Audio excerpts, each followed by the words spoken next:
Before we kick off today, I just want to let you know that we have an exclusive newsletter that shares lots of information, tips and tricks about building your ideal business. If you want to find out more and jump on and subscribe to this, check out the show notes below and subscribe to our newsletter.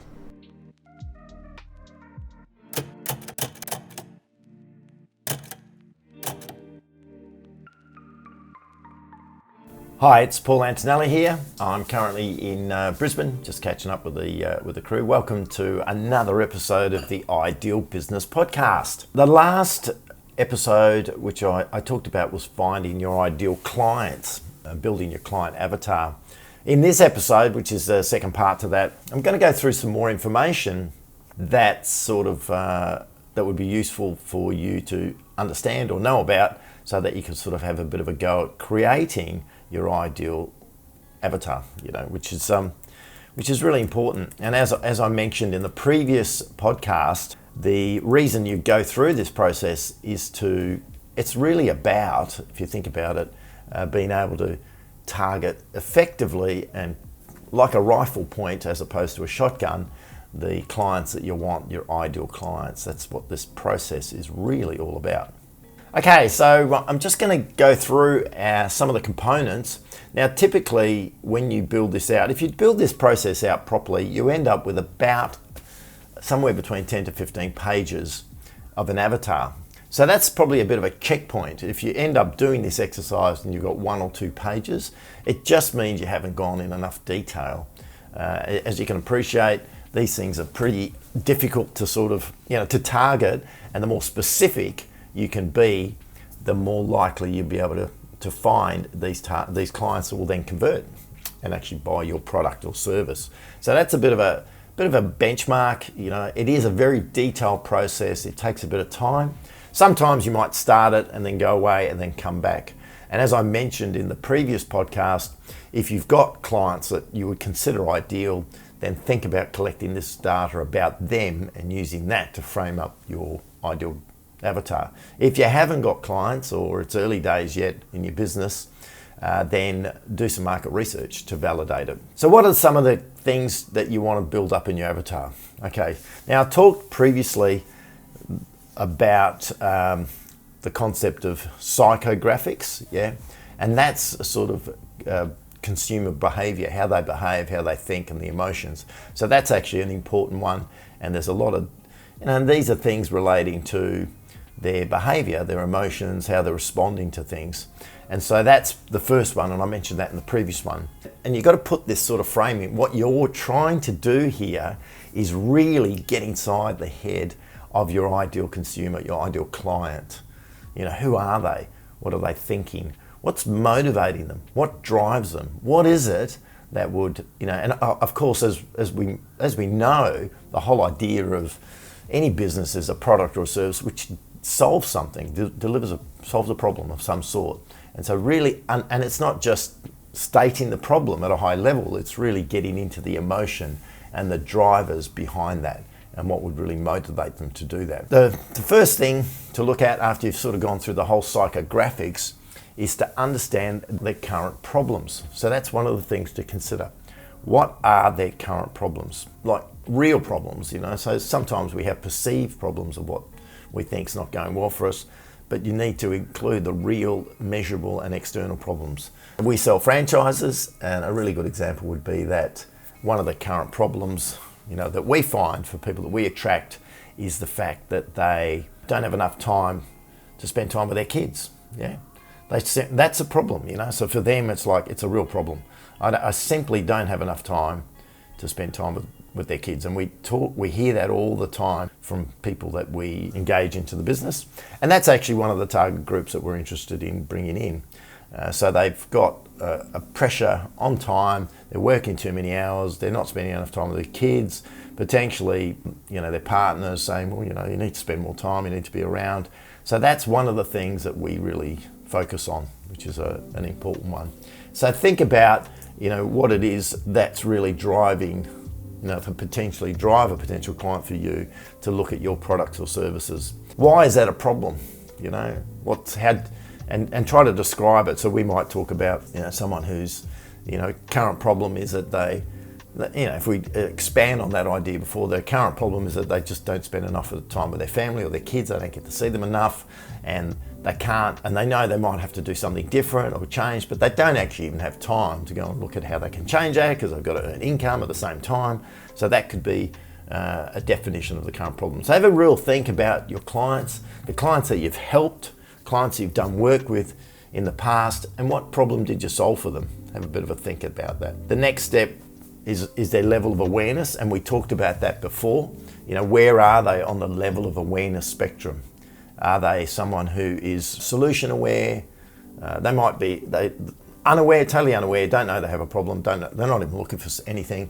They know they have a problem, but they don't know what to do about it. They know they have a problem, they have the solution.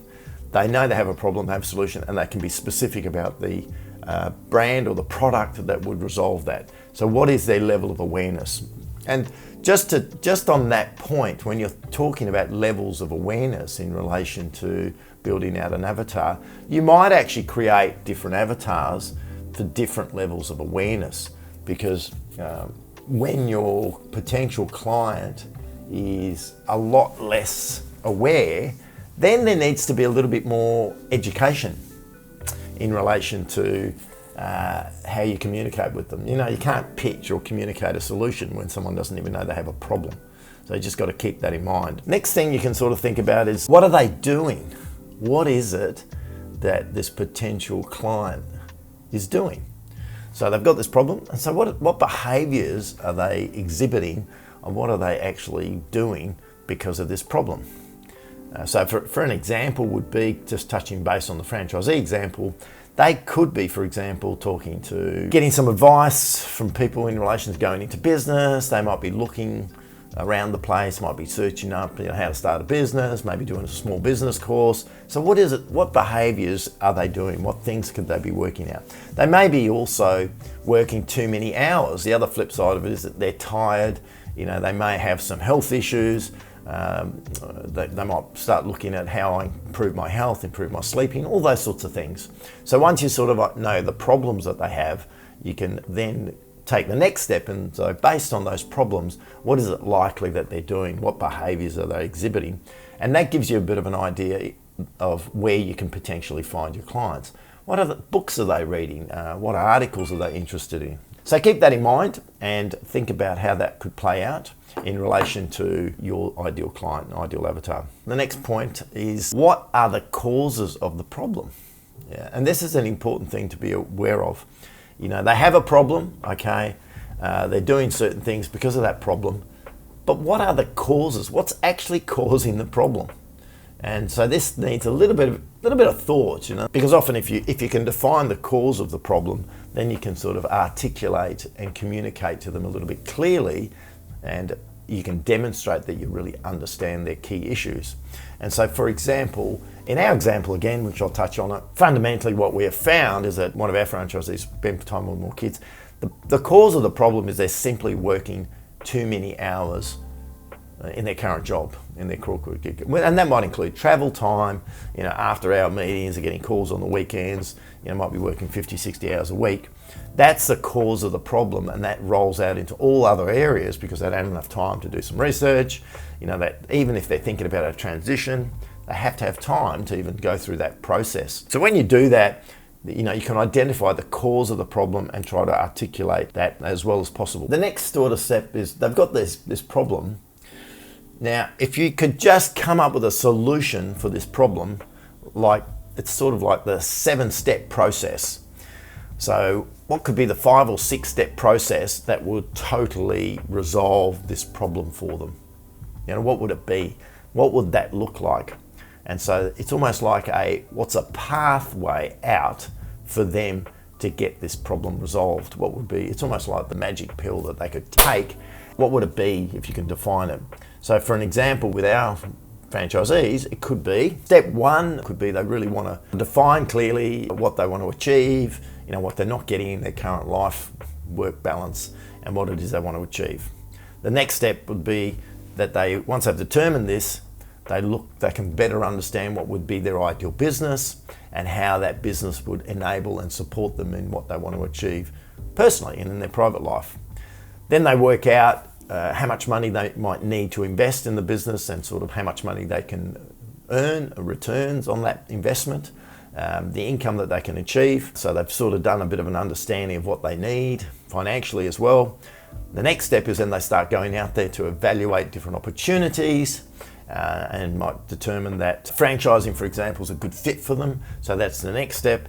And then they start doing, once they've gone through and done assessments, they pick the best fit, which is, yep, I'm going to buy this particular franchise because it really works for me and it's the one that's going to work. And then they kick off their business and they're away.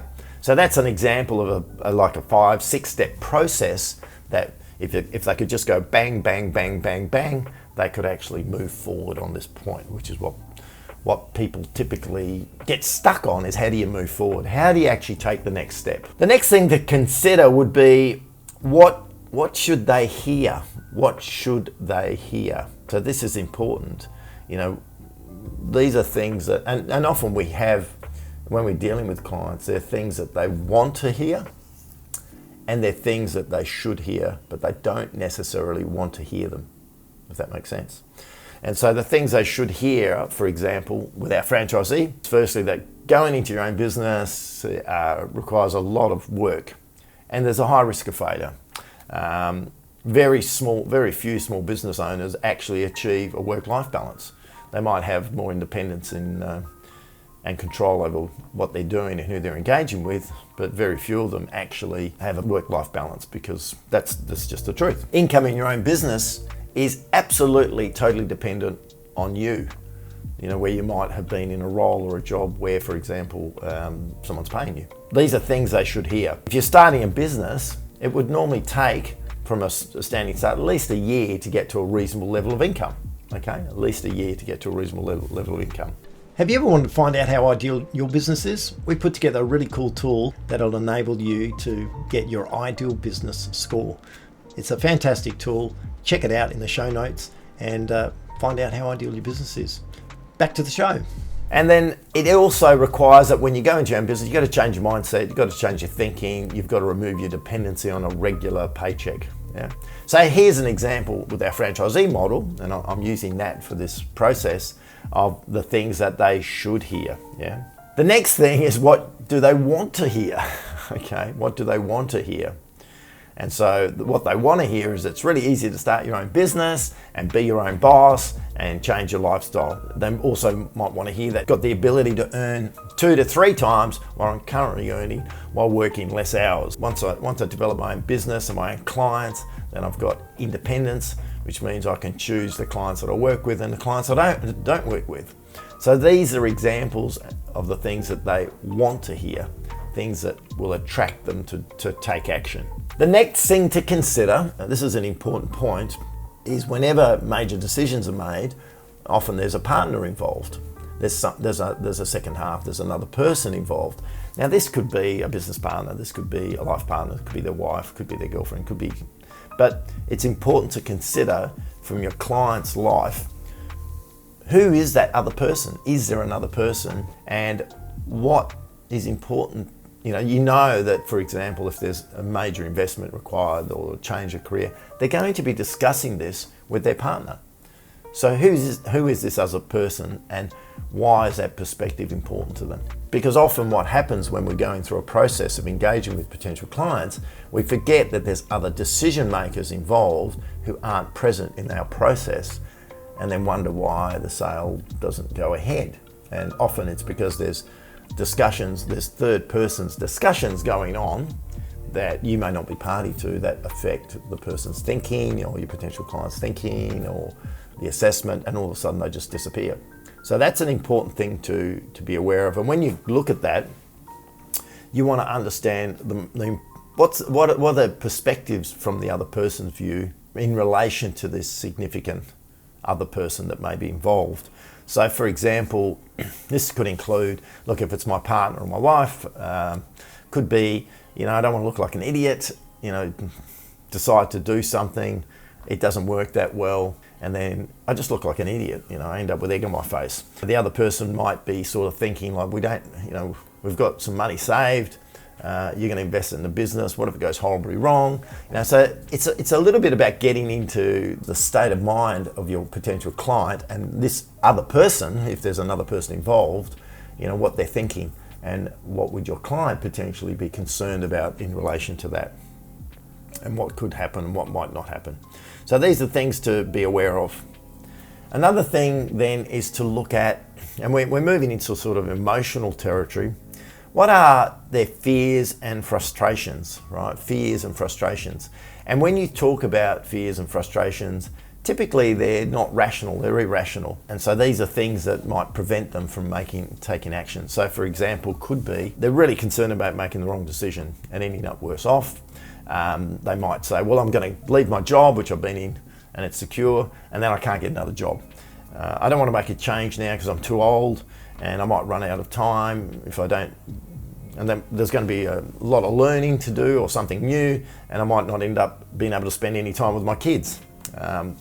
I don't, if I'm in my own business, I don't really know how to sell. I've never sold before, haven't done that. So how's that going to work? Have I got the skills to do that? What if I run out of money? I start the business and then I thought I'd get so much income and I don't end up making that income and I run out of money. So these are sort of fears and frustrations if they take the action or take a step, or it's preventing them from taking that step. And the point I'm going to make here, it's something that we're really good at. We seem to be really good as a species in sort of working out all the things that can go wrong. I don't think there's any other species on the planet that does that. So we can sit there and go, if we did that, then this would happen, and that, and this, and that, and this, and that, and this, and that. The reality is that, we, even based on the fact that we don't see any evidence for it, we've never had that happen to us before, we've got the ability to project all these things that could go wrong that prevent us from taking action.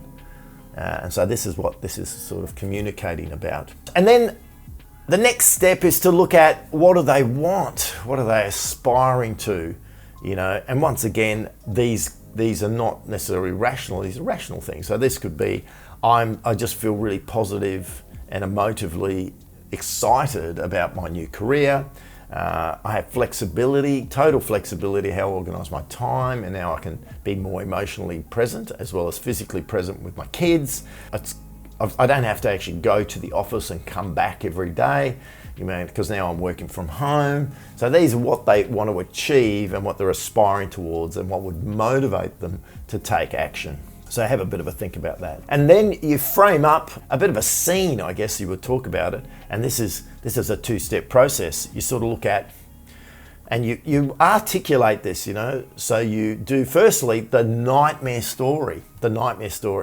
So what happens if they get into it and it just goes horrible, So they've gone, picked a business, done this, and it goes horrible. So an example would be, they choose a business that sounded perfect. They did all the research. It's exactly what they wanted to do. It all went well during the sales process to buy the business. And then when they handed over the payment, they found they had some questions. They needed support. They weren't really getting it. The training wasn't anywhere near, what was promised. And so they're not feeling so confident about the process. And so now the confidence has really impacted on their ability to get out there and promote the business. They've got this sort of sick feeling in their stomach. They go, have I made the decision? Oh my God, there's no going back. What have I done? There's a sense of being trapped. And as the weeks go on, they can't get the business going. The support's sort of non-existent. They keep pretending that it's all fine, even though that internally they go, this isn't looking good. And then after 3 or 4 months, they realise they've just really made the wrong decision. And now they're starting to, of course, get some impact and some comments from their partner, negative comments from their partner saying, well, I told you about that, and if you went and did this, and I knew that. So now they've got this sort of conflict potentially going on, and there's no way out of this tunnel. They're trapped, they've gone down the path. This is a nightmare. You can see where this is heading. And then eventually it just collapses and they're stuck. Now they have to go and find another job. They've lost money. Didn't work for them. Bit of embarrassment around that. So that's the nightmare story, yeah? And so try to think about if someone went through the path of engaging and they went through and took the step, what would be the nightmare story? The dream story is the flip side of it, yeah? So this is if it all went superbly well. So the flip side is that they found their business, executed, paid for it, and their expectations were were at a certain level, but everything about it was much higher. They engaged with the company, really good to deal with. The support was fantastic. The training was way above what they expected, and they managed to get up and running. They were super confident because of the support and what they saw. They were able to get out there and start marketing. That confidence really buoyed them up and gave them the ability to get out there and talk to people. And because of that and their approach and their confidence, they felt much more competent, and they were able to start picking up work. They hit their 6 months targets for the business earlier, and so they've got a new set of skills. They're really excited about the new career. They've now actually got better control over their time. They're spending more time with their kids. So this work-life balance they've achieved, and they're just so excited about the future. Yeah. So you can see one's a nightmare, and the other one is the dream scene, what would really happen if it worked well. So that's another thing to articulate and write up. And then you talk about 10 specific negative and positive results when they do or don't overcome these, So for example, they want to achieve the positive things they want to achieve. What do they want to achieve through using the product or service or engaging in or making that decision to move forward? So for example, with ours, it's better work-life balance.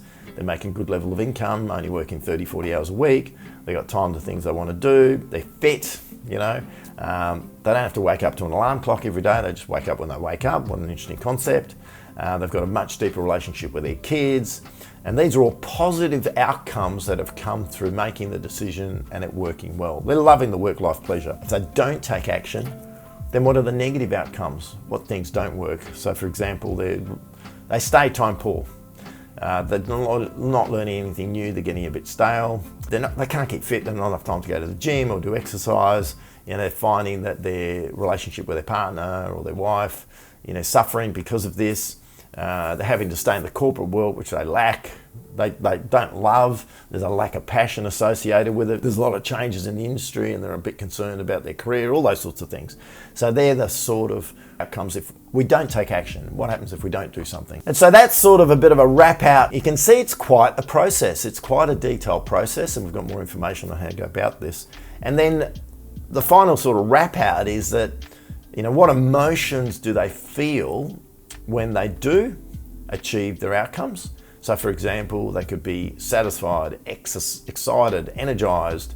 They're really looking forward to the new change. So there's this whole positive emotions. And if it doesn't work out well and they don't take action, then they might feel confused, irritated, frustrated, depressed, anxious. So have a think about the emotions. We're talking emotions now, the positive emotions and the negative emotions. And so this is a bit of a wrap that I've been sort of trying to understand and share with you, is about the process of building the ideal client avatar. I can't stress enough how important it is to do this process. I just can't stress enough. And often when we're marketing and we're looking for new clients, we really skim over this really high level, and we don't take the time to really understand your client avatar. Yeah. And if you can do this process, and it actually isn't that easy where you just sit down and whip it up. You've got to sort of go back to it, come back, go back to it. And you might continue to groove it in and improve it and refine it.